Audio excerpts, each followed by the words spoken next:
Hello friend मेरे team new blog में आपका स्वागत है। उम्मीद करते हैं आप अच्छे होंगे, मस्त होंगे, स्वस्थ होंगे। आइए आप लोग एक भोजपुरी सॉन्ग सुना रहे हैं, कल्पना दीदी का है। अच्छा लगेगा तो कमेंट सब्सक्राइब शेयर जरूर करब, लाइक कर देव और बेल आइकन जरूर दबा देव। कहे के बाद मन की सवरिया तू बन गईला, चुपके से का तू कैला, नस नस में तू गईला समा,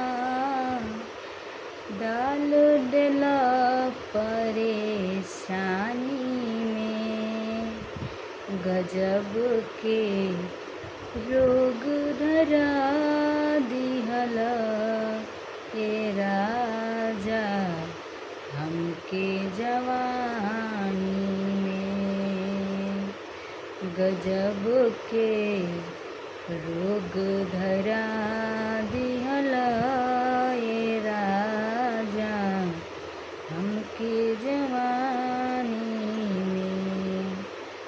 लागल बा तोहर से मन के लगनवा, तोहरे में बसे लागल हमरो परनवा। लागल बा तोहरे से मन के लगनवा, तोहरे में बसे लागल हमरो परनवा।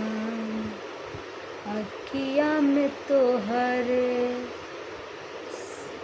बसल बा सपनवा, तोहरे के मान चुकल बानी सजनवा। अखिया में तोहरे बसल बा सपनवा, तोहरे के मान चुकल बानी सजनवा।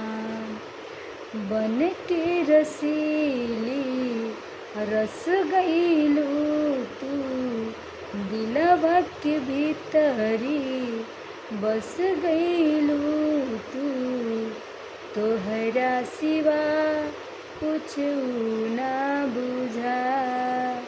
सुन लाई जिंदगानी में गजब के रोग धरा दिहला ए राजा हमके जवानी में, गजब के रोग धरा दिहला ए राजा हमके जवानी में।